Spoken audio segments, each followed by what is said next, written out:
Le bulletin que nous ouvrons avec Yewwi Askan Wi qui exige la participation d'Ousmane Sonko à la présidentielle. Et les membres de la coalition de l'opposition restent sur leur garde malgré l'annonce de la non-candidature du président Macky Sall à la présidentielle de 2024.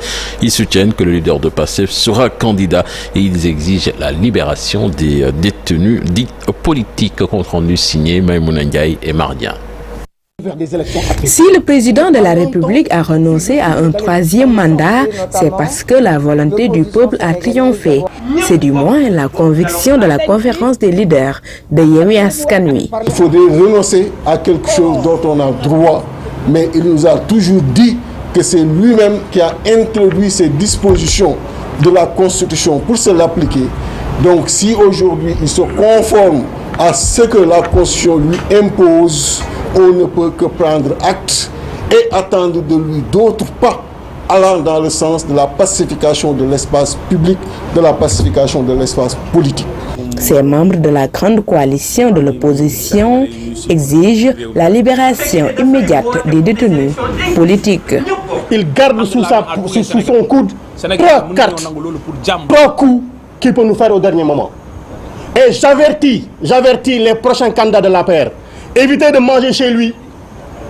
Évitez de boire son eau. Il est capable de vous empoisonner. La candidature du président Ousmane Sonko est une demande politique, est une demande du peuple.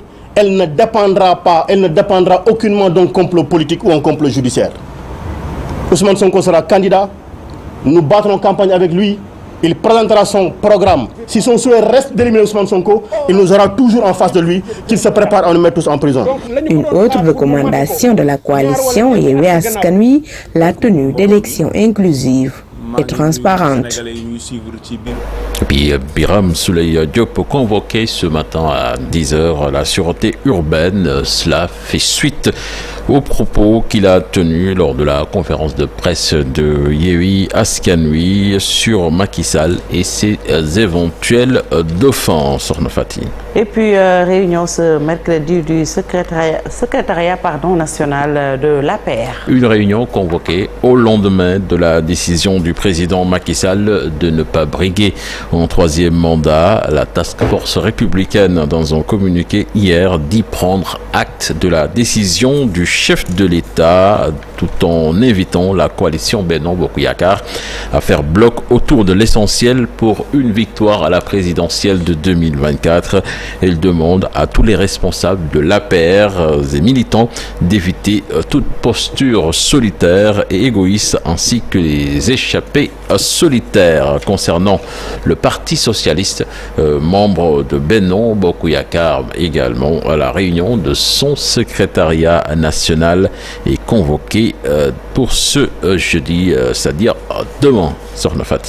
Et puis accident mortel Cheikh Tidiane à Bolton dans la commune de Diama. La victime, une fillette âgée de 7 ans. Et les populations très frustrées ont barré la route nationale numéro 2 pour réclamer des ralentisseurs. Selon les manifestants, en l'espace de 2 mois, 2 enfants ont perdu la vie sur cette route. On peut suivre l'extrait d'Abdoulaye Gaye, habitant du village, interrogé par Ousseynou Diop. On fait signe que l'élément n'est pas disponible, certainement. Nous y reviendrons. L'élément est en place, donc on peut le suivre au micro de Ousseynou Diop. Il y a un bus qui vient de renverser un gamin. C'est une fille, quoi, de 5 ans. Il paraît qu'elle est morte, quoi, parce que le choc a été très violent, de sorte que maintenant, elle est morte, quoi, comme ça. Oui, c'est une situation qui est très récurrente, hein, parce que moi-même, je ne suis pas ici, hein, parce que moi, je suis dans d'autres localités. Mais apparemment, même, on m'a dit que ça fait presque 2 mois, quelque chose, quoi.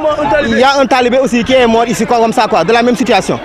Donc, nous, tout ce qu'on réclame, c'est des ralentisseurs, quoi, parce que ces genres d'accidents sont récurrentes dans cette zone, hein, vraiment sont récurrentes. Parce qu'à l'absence de 2 mois, 2 personnes sont tuées comme ça, vraiment c'est une situation très difficile, quoi. Merci. Oui. Parlons du baccalauréat 2023 à Khombole. L'examen s'est bien déroulé. Seule fausse note, un élève de S2 est tombé en crise en plein examen. La particularité de cette année, des bénévoles de la mairie de Khombole ont jugé nécessaire de distribuer des kits alimentaires aux candidats, la plupart venus de villages lointains de la commune de Khombole. Cher Anta Diop, c'est la tire.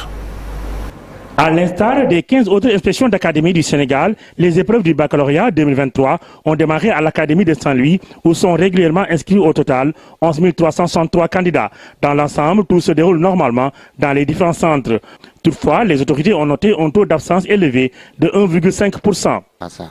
Jusqu'au moment où je vous parle, donc nous n'avons pas beaucoup de problèmes à part un taux de 1,5%. L'élément, c'était pas le bon élément, certainement. Nous y reviendrons également dans nos prochaines éditions. Et puis basketball, le sélectionneur de l'équipe nationale féminine, Moustapha Gueye, va procéder à la réduction de sa liste de 19 lionnes. Aujourd'hui à 14h, ce sera lors d'une conférence de presse. Eh bien, Aramnian, elle, espère continuer l'aventure avec les lionnes pour continuer à apprendre auprès de ses aînés comme Aya Traoré et tout donner également pour l'équipe nationale. Je vous propose de l'écouter. C'est ma première fois à être dans une sélection, donc j'apprends beaucoup des anciennes et c'est une fierté d'être ici. Je me sens fière, je me sens honorée. Depuis toute petite, on suit des joueuses comme Aya, Oumou Kalsoum, Fatou Dieng, donc c'est une fierté. Des fois, je me retrouve et je suis là en mode waouh, je suis dans le même terrain que ces joueuses-là, donc c'est une fierté. On est fatigué, mais il y a le support du staff, il y a les anciennes qui nous encouragent et tout, donc ça va. On est motivés. Tout donner et tout laisser au coach pour qu'il choisisse. Pour l'instant, je suis seulement focus sur l'afro-basket. Voilà, donc conférence de presse est prévue à 14h sur Nofati. Donc c'était là l'essentiel de l'actualité nationale de ce matin. Merci beaucoup, cher Tidiane, et puis bon courage à nos lions du basket. Tout de suite, l'actualité internationale avec Ibou Diouf.